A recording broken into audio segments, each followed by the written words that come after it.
चार घंटों तक आज आयोजन रहा किसानों का दिल्ली के रामलीला मैदान में। ये वही ऐतिहासिक मैदान है जहां अन्ना हजारे का एंटी करप्शन आंदोलन होते हुए हमने देखा था और यहां काफ़ी वक्त से किसान मांग कर रहे थे कि हमें आप आने दे, मार्च करने दे। पंजाब में जो किसान हैं जो SKM नॉन पॉलिटिकल बैनर के तले प्रोटेस्ट कर रहे हैं, उनको तो भारी बेड़ियों में सीमेंटेड बैरिकेड्स में रोक रखा है, जहां से हमने ग्राउंड रिपोर्ट्स भी की थी। निराशा पैदा की जाए विरोधी सो किसान भरावो सारे सीनियर लीडर ने जो भी मसले ने उन्हें बारे सारी गल नफ्स टटोलने की कोशिश कर रहे हैं कि आज के इस किसान महापंचायत के बाद आगे आखिर क्या होगा। अतुल त्रिपाठी हमारे साथ मौजूद हैं। ये भारतीय किसान यूनियन के यूथ जनरल सेक्रेटरी हैं उत्तर प्रदेश के लिए। अतुल, ये बताइए कि यहाँ अभी चुनाव अब कुछ हफ्तों दूर है, कोई ऐसी सुगबुगाहट नजर आ रही है कि सरकार मानने को तैयार हो जाएगी MSP को लेकर? अगर नहीं मान रही है, अभी तक के बैठकों में उनकी आर्ग्यूमेंट्स क्या रही हैं कि क्यों नहीं दे सकते हैं कानूनी तौर पर MSP की गारंटी? देखिए, मैं शुरुआत इससे करूंगा कि दिल्ली तेरी छाती पर लहू के वो निशान रहेंगे, या तो ये सरकार रहेगी या फिर हम किसान रहेंगे। आज तक हिंदुस्तान के इतिहास में इतना निर्दयी प्रधानमंत्री नहीं देखा। आज आप बताइए मैम कि जिस किसान ने नरेंद्र मोदी जी को सत्ता के सर्वोच्च शिखर पर बैठाया, फर्श से अर्श पर बैठाया, अपना वोट देकर, आज वो प्रधानमंत्री जी की संवेदना मर चुकी है। मुझे शर्म आ रही है ये बात कहते हुए कि आज 750 से अधिक किसान शहीद हो जाता है, लेकिन प्रधानमंत्री जी उसकी समस्याओं को एड्रेस नहीं करते हैं। एक आप पैन करके कैमरा दिखाइए, कल हमारी मीटिंग, आज हमारी मीटिंग थी और कल किस तरीके से यहाँ गटर का पानी छोड़ दिया गया। ये किसानों का सम्मान है। एक तरफ आप कहते हैं कि राम आएंगे तो अंगना सजाएंगे, फूल बिछाएंगे, और जब अन्नदाता आएगा तो गटर का पानी खोल देंगे और सीवर का पानी खोल देंगे। ये शर्मनाक है, दुर्भाग्यपूर्ण है। और हम क्या मांग कर रहे हैं मैम, आप बताइए? तमाम में नेशनल मीडिया, आज मीडिया का कैसा दौर है। आज ये मीडिया कहती है, किसानों से उल्टा सवाल पूछते हैं कि MSP दे देंगे तो देश की अर्थव्यवस्था चरमरा जाएगी, सब कुछ खत्म हो जाएगा, अर्थव्यवस्था ध्वस्त हो जाएगी। मैं पूछना चाहता हूँ ma'am, just give me a logic कि अगर आप 14,56,226 करोड़ रुपया अकेले आप अडानी जी का माफ करते हो, आप बताइए मैम, कभी आपने अडानी जी को देखा है सड़क पर संघर्ष करते हुए, लाठी खाते हुए जंतर मंतर पे? वो तो कभी अपने मुआवजे के लिए मांग नहीं करते, झट से सरकार उनका पैसा माफ करती है और किसान मरता है हर दिन। जिस देश को कृषि प्रधान देश कहते हैं, उस देश की हालत ये है कि हर दिन 28 किसान आत्महत्या कर रहा है। इससे बड़े शर्म दुर्भाग्य की बात नहीं हो सकती है। अगर मोदी जी MRP दे सकते हैं तो MSP दे सकते हैं, अगर अडानी का कर्जा माफ कर सकते हैं तो किसानों को भी MSP देना चाहिए। ये हक है, अधिकार है, और हम यही कहेंगे कि हमारे हौसले चट्टान की तरह मजबूत हैं। मैं किसान हूँ, मैं उस मिट्टी का वृक्ष नहीं जिसको नदियों ने सींचा है, मैं उस मिट्टी का वृक्ष नहीं जिसको नदियों ने सींचा है। बंजर मिट्टी में पलकर मैंने मृत्यु से जीवन खींचा है। पत्थर पर लिखी इबारत हूँ, पत्थर पर लिखी इबारत हूँ, शीशे से कब तक तोड़ोगे, मिटने वाला मैं नाम नहीं, तुम मुझको कब तक रोकोगे। मैं किसान हूँ, इस देश की आन बान शान हूँ, मैं किसान हूँ। मैं प्रहलाद सिंह, प्रदेश महासचिव, उत्तर प्रदेश भारतीय किसान यूनियन टिकैत। मैं मिर्जापुर उत्तर प्रदेश से हूँ। तो उत्तर प्रदेश और बिहार के जो किसान हैं वो ज्यादा तादाद में क्यों नहीं जुड़ रहे हैं इन प्रोटेस्ट के साथ में, जबकि जो मंडी की गारंटी है वो दरअसल पंजाब और हरियाणा के किसानों को बखूबी मिलती है? मंडी की गारंटी तो पंजाब हरियाणा किसानों को मिलती है और उत्तर प्रदेश के भी किसानों को मिल रही है, लेकिन बिहार में मंडी कानून ख़त्म कर दिया गया है, वहाँ के किसानों को कुछ नहीं मिलता है। हम लोग बॉर्डर से बिलोंग करते हैं और किसान आज जो अपनी मांगों को लेकर 14 मार्च को रामलीला मैदान दिल्ली में आया हुआ है, वह जो है भारी तादाद में, लाखों की संख्या में, और किसान एमएसपी कानून की गारंटी चाहता है, डॉक्टर स्वामीनाथन आयोग की रिपोर्ट को लागू करने की बात कहता है। आज किसान जो है बॉर्डरों पर जब 13 महीने धरना चला रहा था, आंदोलन चला रहा था, उस समय भारत सरकार ने समझौता किया था कि एमएसपी कानून की गारंटी दूंगा और स्वामीनाथन आयोग की रिपोर्ट को लागू करूंगा, लेकिन लगभग 3 वर्ष बीतने को है, सरकार जो है इसको समझने में दूर रही, किसानों की बात को और लागू करने में भी दूर रही। आज किसान सड़कों पर अपनी बात कहने के लिए आ रहा है, दिल्ली इनके दरबार में चुनाव आया है, किसान भी। मैं शंभू बॉर्डर भी गई थी और वहाँ पर भी किसान लगातार यही कह रहे हैं कि एक तो ये जो प्रोटेस्ट है ये सिर्फ किसानों की नहीं है, किसानों और मजदूरों की है। लेकिन अतुल ये बताइए कि जो पिछले राउंड ऑफ टॉक्स के बाद में सरकार ने कहा था कि इतने सारे आइटम्स पर एमएसपी होगी, 5 साल के लिए हम इसमें कोऑपरेटिव्स के साथ काम करेंगे, उस प्रपोजल को क्यों ठुकराया गया? नहीं, आप मुझे एक कारण बताइए। अभी इन्होंने एमएस स्वामीनाथन जी को भारत रत्न दिया, तो उनकी नीतियां लागू करने में क्या दिक्कत है भाई? हम आज जिस व्यवस्था से आप सरकारों को एमएसपी तय कर रहे हैं वो व्यवस्था आउटडेटेड हो चुकी है। आज भी वही बाबा आदम के ज़माने की जो व्यवस्था है उसी के आधार पर A2FL का फॉर्मूला सरकार देती है। हम कहते हैं कि C2 50+ का फॉर्मूला दीजिए, वो असली सम्मान होगा एमएस स्वामीनाथन जी का। आप बताइए कि आज किसान का ट्रांसपोर्टेशन का, उसका जो है लैंड भी तो उसका इंटेलेक्ट प्रॉपर्टी है, तो उसका भी तो रेंटल उसको मिलना चाहिए। उसके घर का जो परिवार का सदस्य लेबर बनता है, अपना काम को छोड़ के उपज उगाता है, उसका भी मेहनताना होना चाहिए। तो हम इन सब चीज़ों को फिक्स करके हम कह रहे हैं कि आज सबसे बुरी हालात आज इस देश के किसान की है। आप देखिए जाकर के, जो प्रधानमंत्री कहते थे कि किसानों की आय दुगनी होगी, आज किसान जो है बीज नहीं खरीद सकता, आज जो है खाद के दाम बढ़ा दिए, आज जो उसका फर्टिलाइजर है उस फर्टिलाइजर यूरिया का दाम बढ़ा दिया, डीजल के दाम बढ़ गए, जो ट्रैक्टर में डीजल पड़ता है, आज गांवों का किसान मर रहा है। और ये आपदा और ऐसा मतलब ड्रास्टिक क्लाइमेट चेंज उसको मार रहा है। और इस समय पर अगर किसान को आप मजबूत नहीं करोगे तो किसान मर जाएगा। को नरेंद्र मोदी जी राशन दे रहे हैं, वो किसके दम पर राशन दे रहे हैं? वो इस देश के अन्नदाता के दम पर राशन दे रहे हैं। आज दुर्भाग्य की बात है मैम कि हम लोगों को दुश्मन समझा जा रहा है, हम लोग को खालिस्तानी बताया जाता है, हम लोग को पाकिस्तानी बताया जाता है, हम लोग को आतंकवादी और देशद्रोही बताया जाता है। आप बताइए, आप दिल पर हाथ रख के आप इस रैली में आई हैं, क्या आपने खालिस्तानी देखा? क्या आपने किसी ऐसे, आज तो यहाँ गाँवों से लोग आए हैं, आज जो कहते हैं मोदी जी का परिवार, अरे मोदी जी का परिवार तो ये किसान होना चाहिए। ठीक है, ब्रिजभूषण जैसे लोग मोदी जी का परिवार बने हुए हैं, अजय मिश्रा टेनी जैसे लोग परिवार बने हैं जो किसानों को कुचल कर मान देते हैं। ये शर्मनाक है।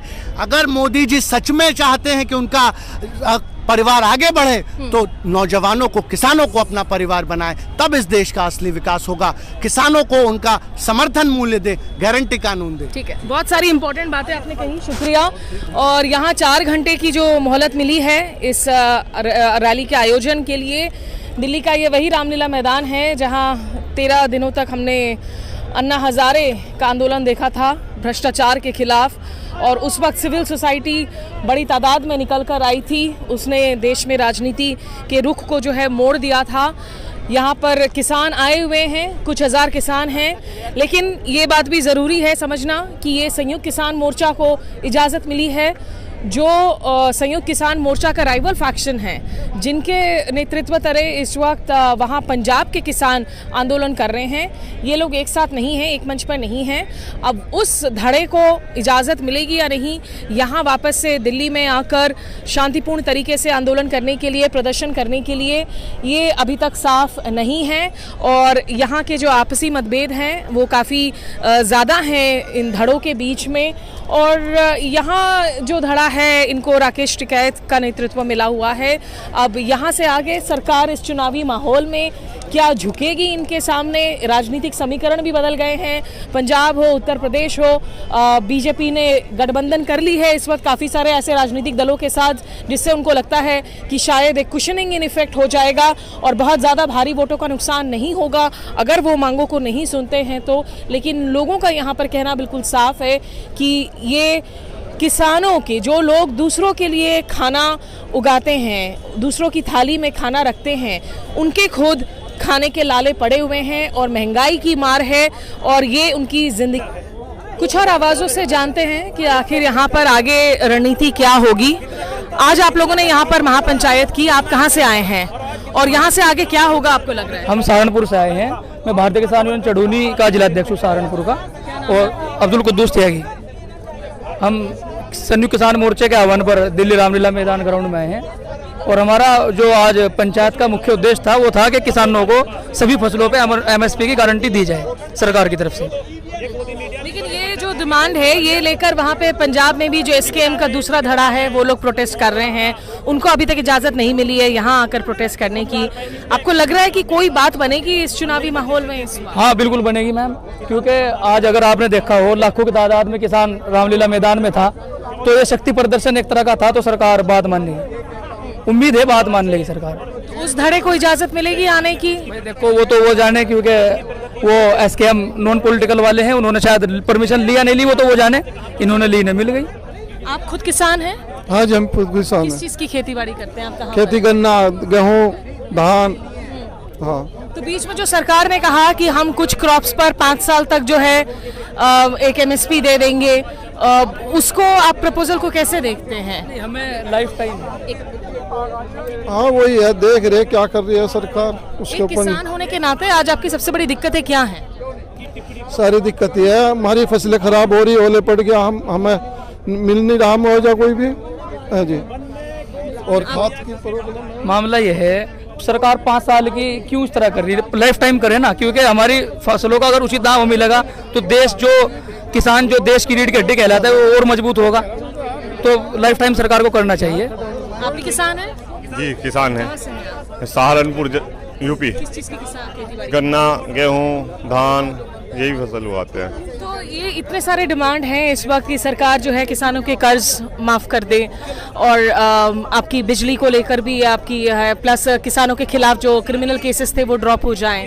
इन सब में कुछ भी मांगों पर इस वक्त अभी तक सहमति तो बनती एक्चुअली क्या है, सरकार जो भी फायदा देती है, वो जो भी डिफॉल्टर होता है उसको फायदा देती है। जो सही आदमी है, सरकार लोन माफ करती है, ऋण माफी करती है। किस आधार पे करती है? वो करती है जो किसान ने काफी दिनों से अपना लोन नहीं चुकाया। जो आदमी सही है वो अपना एनुअल जमा करता रहता है, क्योंकि अगर नहीं जमा करता है तो उस पर चक्रवृद्धि ब्याज लागू हो जाता है। तो ये तो एक जो गलत आदमी है उसको फायदा पहुंचाने वाला है। सही हम दे कह रहे कि किसान कर्ज माफी क्यों ले, उसकी सही फसलों का दाम दे ना भाई। गन्ना किसान कहता है वो मिल पैसा नहीं देता, अगर उसको अगर आदमी लोन ले लेता है, अगर वो 1 साल में पैसा ना चुकाए तो उस पे ब्याज चल जाता है। किसान अपनी फसल बेचने के बाद भी अपना मूल्य प्राप्त नहीं कर पाता, समय से उसको नहीं मिल पाता। अब नियम कानून पे आते हैं, 14 दिन के बाद पेमेंट है गन्ने की फसल का, लेकिन बताइए कौन सा मिल 14 दिन पर पेमेंट कर रहा है? आगे क्या होगा आज और क्या तय हुआ है? तो देखो आगे की जो SKM की कमेटी है वही तय करेगी। धन्यवाद। राजेंद्र सिंह दीप सिंह वाला जुड़े हैं, ये कीर्ति सेना यूनियन के जनरल सेक्रेटरी हैं। राजेंद्र जी ये बताइए कि आज जिस तरीके से परमिशन मिला, क्यों लग रहा है कि अचानक से सरकार ने थोड़ी सी लचीलापन दिखाई है और कहा है कि आप लोग आके प्रोटेस्ट कर सकते हैं? संयुक्त किसान मोर्चा इस देश में किसानों का सबसे बड़ा प्लेटफॉर्म है और आज 40-50 हज़ार लोग यहाँ आए हुए हैं। तो इस इलेक्शन के माहौल में मोदी सरकार के लिए संभव नहीं था कि हमें बॉर्डर्स पर रोक देते, तो ये बहुत बड़ा इशू बनता, इसलिए वो मजबूर हुए हमें यहाँ स्पेस देने के लिए।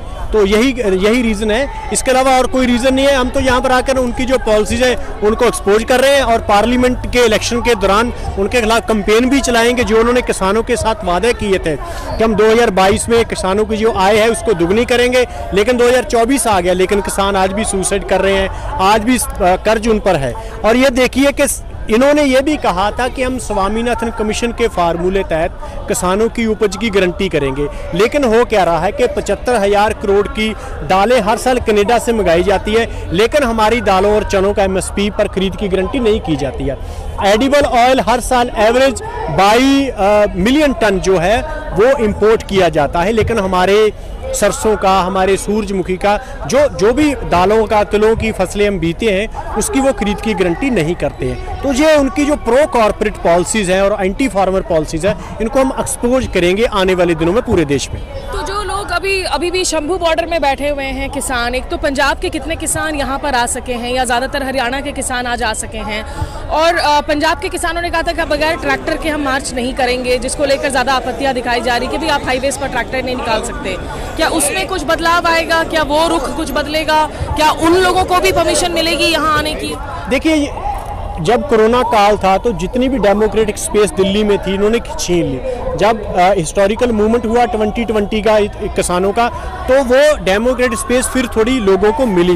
एक बार फिर वो छीनने की कोशिश कर रहे थे। हमने अपनी डेमोक्रेटिक स्पेस को बनाने के लिए भी हम ये आंदोलन कर रहे हैं। तो वो हमारे साथी थे, पहले वो कम गिनती में चले, इसलिए उनको वहाँ पर उन्होंने दबा लिया। वो पहले एसकेएम का हिस्सा रहे। हम कोशिश कर रहे हैं कि उनके साथ यूनिटी हो जाए, लेकिन हमारी यूनिटी की कुछ कंडीशंस हैं। जैसे राजेवाल साहब पहले एसकेएम के साथ थे, वो इलेक्शन में बाहर चले गए, तो हमारी ये कंडीशन है कि आगे से एक तो कोई भी इलेक्शन में नहीं जाएगा।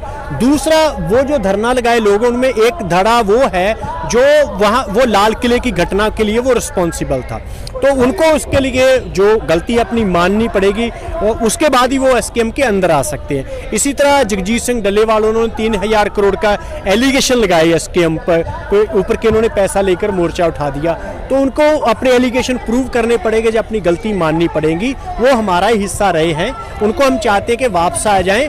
तो एसकेएम के जो प्रिंसिपल है उनके बेस हम यूनिटी चाहते हैं, वो कम गिनती में चले, इसलिए उनको दबा लिया गया। हम तो चाहते हैं कि एक नेशन वाइड बड़ी मूवमेंट हो। एक या दो स्टेट की मूवमेंट एमएसपी का कानून थ्रू आउट इंडिया नहीं बनवा सकते। लेकिन आपने कहा कि वो इलेक्शंस ना लड़े, कि आप में से कोई भी जो है एसकेएम का इन चुनावों में चुनाव नहीं लड़ेगा? आपको नहीं लगता कि अगर आप राजनीतिक दल बनाकर आप चुनाव लड़ते हैं, चुनाव पार्टी जीतते हैं, तो अपनी बात कहने में आप लोग को ज़्यादा उसमें ताकत मिलेगी? देखिए, अभी जो हमारी पीजेंट क्लास है वो अलग अलग पॉलिटिकल पार्टी के साथ जुड़ी हुई है। जितने भी लोग चेतन हुए हैं वो जथेबंद होने के लिए चेतन, ऑर्गेनाइज होने के लिए चेतन। अगर हम ऑर्गेनाइज होंगे तो कुछ हासिल कर लेंगे। अभी इस मुल्क में सियासत किस तरह की होनी चाहिए, इकोनॉमिक पॉलिसी किस तरह की होनी चाहिए, एग्रीकल्चर पॉलिसी किस तरह की होनी चाहिए, ये चेतना लेवल अभी पीजेंट क्लास का भी धीरे धीरे बन रहा है। जब ये बनेगा तब पॉलिटिकल चेंज के बारे में भी बात वो हो सकती है।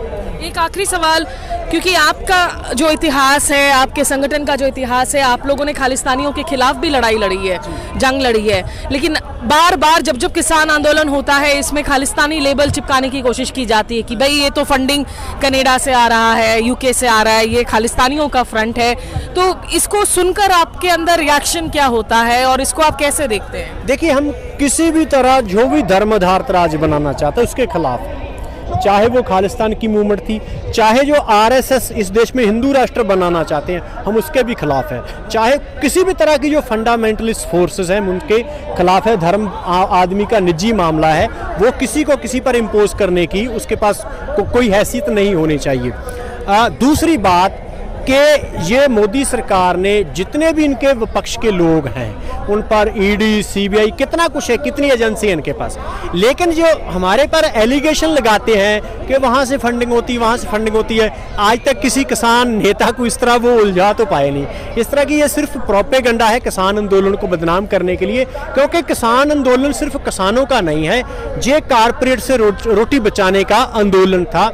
और इस देश में जिस तरह का एक फासिस्ट ऑफेंसिव चल रहा है, तो इस देश में जितना भी डेमोक्रेटिक स्पेस बना इस आंदोलन की वजह से बना, इसलिए वो उनको अच्छा नहीं लगता है स्कैम, इसके लिए उसको वो लगातार अपने गोदी मीडिया से और माध्यम से लगातार बदनाम करने की कोशिश करते हैं। उसी तरह से वो उसी करके इस तरह के झूठे एलिगेशन हमारे पर लगाते रहते हैं। मैं सौरभ से बात करना चाहती हूँ। सौरभ को आप सभी लोग जानते भी होंगे, एनडीटीवी के साथ रहे, अभी रेड माइक नामक इनकी जो यूट्यूब साइट है बहुत अच्छे से तमाम खबरों का कवरेज कर रही हैं। सौरभ उनके को फाउंडर हैं। सौरभ, क्योंकि आप अभी पूरे इस नए जो किसान प्रोटेस्ट हैं इसको क्लोजली फॉलो कर रहे हैं, आप भी खुद बहुत वक्त से थे यहाँ, एक तो ये बताइए कि आज यहाँ पर फैसला आखिरकार क्या हुआ है आज की इस बैठक के बाद? देखिए, इन लोगों की महापंचायत हुई, संयुक्त किसान मोर्चा, जो संयुक्त किसान मोर्चा वो बैनर है जिसके तले वो दिल्ली का 3 जो हमने जानते हैं कि 1.5 साल वो चला आंदोलन, वहाँ पर वो सारे किसान संगठन थे जिसमें दर्शन पाल, राज्यपाल, राकेश टिकैत, इन्होंने फैसला लिया है कि बीजेपी ने यानी केंद्र सरकार ने इनके साथ विश्वासघात किया। विश्वासघात कैसे कि इन्होंने जो वादा किया था, अगर 9 दिसंबर का लेटर आप देखें, जो लेटर जो इनका आपस में सहमति बनी थी, तीनों कृषि कानून वापस हुए, एमएसपी की गारंटी को लेकर के हम आगे बढ़ाएंगे कदम, कमेटी बनेगी, उस पर किसान संगठनों का भी वो सब कुछ होगा, वो तमाम चीजें नहीं हुई। एमएसपी की गारंटी का कानून अब तक नहीं बन पाया है। दूसरी बात, किसानों के केस वापस होंगे, वो भी नहीं हुए। लखीमपुर पर इन लोगों को न्याय मिलेगा, मुआवजा दिया जाएगा जिनके परिवार के लोगों की मौत हुई। बीजेपी ने, आपने देखा, अजय मिश्रा टेनी को वापस से टिकट दे दिया है। तो इनका कहना है कि जो हमसे केंद्र सरकार ने वादा किया था वहां पर उन्होंने हमारे साथ विश्वासघात किया है, तो हम इस विश्वासघात का जवाब देंगे इनका लोकसभा चुनाव में विरोध करके। तो लोकसभा चुनाव जो आ रहे हैं वहां पर इन किसान संगठन, जो संयुक्त किसान मोर्चा के तमाम छोटे बड़े संगठन हैं, पंजाब, हरियाणा, उत्तर प्रदेश, राजस्थान, तमिलनाडु, मध्य प्रदेश, जहां पर भी हैं, बीजेपी के खिलाफ प्रचार करेंगे, बीजेपी को वोट नहीं देंगे, बीजेपी को प्रचार करने से रोकेंगे, छोटी छोटी महासभा करके लोगों को कहेंगे, किसानों को कहेंगे कि बीजेपी को वोट मत दीजिए, ये किसान विरोधी जो है वो सरकार है। बाकी नेक्स्ट मीटिंग इनकी 23 तारीख को होगी। 23 तारीख को चूंकि शहीदी दिवस है, शहीद आजम भगत सिंह जी का वो दिन है, उस रोज एक और मीटिंग होगी, महापंचायत होगी, फिर आगे की रणनीति कैसे। 23 तारीख वाली महापंचायत कहाँ होने वाली है? 23 तारीख वाली महापंचायत अभी वो डिसीजन लेंगे, लेकिन उस दिन एक महापंचायत करके वो आगे का कोर्स ऑफ एक्शन डिसाइड करेंगे। बट आज इस जो 4-5 घंटे की महापंचायत रामलीला मैदान में हुई, उसमें निर्णय ये है कि लोकसभा चुनाव में संयुक्त किसान मोर्चा के सारे किसान संगठन मिल करके बीजेपी के खिलाफ प्रचार करेंगे और बीजेपी को वोट नहीं देंगे। तो ये विश्वासघात जो बीजेपी ने किया उसके खिलाफ बीजेपी का इस बार अभी देखिए जो समीकरण बदले हैं, आप देखिए, क्योंकि अब एनडीए का एक बार फिर से ढांचागत विस्तार किया जा रहा है और काफी सारे दल जो चले गए थे उनको वापस से जोड़ा जा रहा है। जयंत चौधरी का आ जाना बीजेपी के साथ में, अब इन लोगों किसानों की जितनी नाराजगी थी अजय मिश्रा टेनी को लेकर उस पूरे क्षेत्र में जहां जयंत चौधरी का एक दबदबा है, क्या ये भी एक वजह है, या फिर अकालियों के साथ अगर बीजेपी गठबंधन कर रही है, पंजाब में साठगांठ कर रही है, क्या बीजेपी को लग रहा है कि नुकसान नहीं होगा ज्यादा? कि एक तो किसानों के धड़े हैं, एसकेएम नॉन पॉलिटिकल एसकेएम है, खुद किसान की फ्रंट से डिवाइडेड है, दूसरा उनकी साठगांठ हो रही है राजनीतिक दलों के साथ में, तो इससे जो है बहुत ज्यादा उनको नुकसान नहीं होगा अगर वो मांगों को नहीं मानते। बहुत इंटरेस्टिंग बात है, पॉलिटिकल बात बताता हूँ मैं दर्शकों को। देखिए, पंजाब में बीजेपी ने बड़ी मेहनत करी है। आपको पता है, सुनील जाखड़ जो कांग्रेस में थे और बड़े किसान नेता माने जाते हैं, कांग्रेस में उनके फादर भी बलराम जाखड़ नेता थे, अब वो बीजेपी में आ चुके हैं। गुरदासपुर से पिछली बार चुनाव लड़े थे, सनी देओल को बहुत अच्छी खासी टक्कर दी थी उन्होंने, वो बीजेपी के प्रदेश अध्यक्ष हैं। इसके अलावा आप देखेंगे आज ही प्रणीत कौर जो अमरिंदर की पत्नी है, सांसद थी, उन्होंने बीजेपी ज्वाइन की है। वो विदेश राज्य मंत्री भी थी, MOS एक्सटर्नल अफेयर्स थी, आपने जब कवर किया होगा तब वो थी, अब वो आ गई हैं, वो बीजेपी ज्वाइन करें तो वो लोकसभा लड़ेंगे। तो बीजेपी अपनी तरफ से पूरी कोशिश कर रही है। अकाली और इनका गठबंधन ऑलमोस्ट फाइनल है। किसानों ने कहा है कि अकाली गठबंधन करेगा तो अकाली का भी हम विरोध करेंगे। तो किसान संगठन एक हो गया, क्योंकि अभी शंभू बॉर्डर पर चल रहा है। और देखिए, वो शायद इतना ज्यादा बड़ा नहीं होता, लेकिन जो एक किसान की मौत हो गई, Shubhkaran, he was just 21 year old, उसकी मौत हो गई, उसको गन शॉट इंजरी है, जो कि पोस्टमार्टम रिपोर्ट में है, ये मैं नहीं कह रहा हूँ, पोस्टमार्टम रिपोर्ट में उसके अंदर स्कल के अंदर छोटे छोटे छर्रे मिले, पैलेट्स मिले हैं। तो उसके बाद और नाराजगी हो गई है। तो बीजेपी कुछ नेता ये कह भी रहे थे, जिनसे बात हो रही थी, कि हम अभी तो वापस माहौल ठीक हुआ था, हम गांव-गांव जाके प्रचार कर पा रहे थे, अब फिर खराब हो गया। अब आपने बात की कि चलिए ठीक है, अकाली दल को जोड़ रही है बीजेपी, उधर जयंत चौधरी साथ आए। अब जयंत चौधरी के साथ आने से देखिए, Smita ji, UP, while I was heading UP for NDTV, so I know one thing for sure that कि जो जयंत चौधरी इतना ही बहुत जबरदस्त उनका दबदबा होता तो 9 सीटें ना जीतते। वो सिर्फ 9 सीटें जीती, वो भी अखिलेश यादव के गठबंधन में जीती। उसमें इनको मुसलमान वोट भी मिला। और ऐसा नहीं कि सारे जाट, अगर देखा जाए कि वो उनको नाराज होते हैं कि आप मुझे जाट नेता ना कहिए। हाल ही में उन्होंने इंटरव्यू में कहा मुझे कि जाट नेता मत कहिए। लेकिन आप देखेंगे उनकी जो पॉलिटिक्स रही है, जाट उनके साथ हैं, लेकिन 60% जाट बीजेपी के पास भी है। मुजफ्फरनगर से, अब सोचिए कितनी दिलचस्प बात है स्मिता जी, मुजफ्फरनगर में संजीव बालियान को बीजेपी ने टिकट दिया है। और पिछली बार लोकसभा चुनाव में संजीव बालियान ने जयंत चौधरी के पिता अजीत सिंह को हराया था चुनाव, और इतना बुरा भला कहा अजीत सिंह को, आप पुराने बयानात उठाए। तो बहुत ज्यादा मुझे नहीं लग रहा है कि बीजेपी को बड़ा फायदा होने वाला है। बीजेपी मुझे लग रहा था कि अगर जयंत चौधरी के आने से बीजेपी को एक 10% बूस्ट मिला तो अब जो बागपत जो अखिलेश को फायदा हो जाता है, क्योंकि अखिलेश चाहते थे कि मुजफ्फरनगर में कैंडिडेट उनका हो हरिंदर चौधरी, लेकिन सिंबल लोकदल का हो। या कैराना में उन्होंने इकरा हसन को टिकट दिया है तो वो सिंबल लोकदल का हो और कैंडिडेट मेरा हो, तो वो अखिलेश इनको फायदा होता है, लेकिन बीजेपी ने वो तोड़ दिया है। तो ऐसा नहीं कि जयंत के आने से बहुत तगड़ा फायदा हो, मुझे लग रहा है कि 60 से 70% Jat they were already with BJP, but now that extra 5% BJP ने पहले से ही कंफर्टेबल पोजीशन में है उत्तर प्रदेश में, खैर इसमें तो कोई शक नहीं है। और यहाँ अभी रामलीला मैदान में ये आयोजन जो है ये खत्म हो चुका है, सारे पैरामिलिट्री फोर्सेस वगैरह पीछे आप देख पा रहे हैं, स्टेज भी जो है खाली हो रहा है।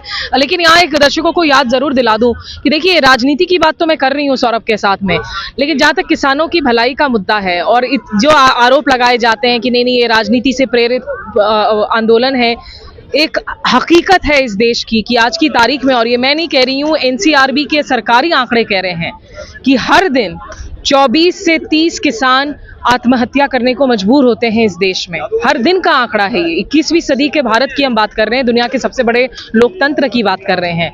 और किसानों का तो कहना दावा है ही कि खैर पिछली बार जब किसान आंदोलन हुआ था, जिसके बाद सरकार मजबूर हुई थी कि अपने वो 3 किसान कानून जो है कृषि कानून वापस ले, उस वक्त कम से कम 750 किसानों की मौत हुई थी। तो हर रोज अगर आपके 28-30 किसान आत्महत्या करने को मजबूर हो रहे हैं, आप सोचिए कि यहाँ पर कृषि की क्या हालत होगी उस देश में जो दरअसल 40% देश का जो आबादी है वो कृषि पर निर्धारित है, वो कृषि पर जो है वो निर्भर है। तो सौरभ, मैं ऐसे में आखिरी सवाल आपसे पूछना चाहूंगी कि आपने अभी तक क्या फील किया, जो किसान जुड़े हैं इस आंदोलन में, अभी ये कितना सस्टेन कर पाएंगे?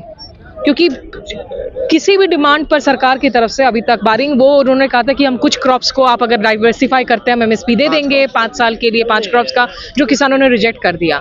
तो ये आपको लग रहा है ये अभी जो पिछली बार जैसा हुआ था ऐसा लंबा चल पाएगा या मूड क्या लग रहा है आपको? देखिए, जो शंभू बॉर्डर पे किसान बैठे हुए हैं, जो पंधेर हैं या संयुक्त किसान मोर्चा अराजनैतिक है, वहां से तो जाने का सवाल नहीं है, वो वहां पर तो बैठे रहेंगे। हम देख चुके हैं कि वो जो इंड्योरेंस है उसका वो आपने भी देखा है और हम सब ने देखा है कि वो किसान तो वहां से जाने वाले नहीं है।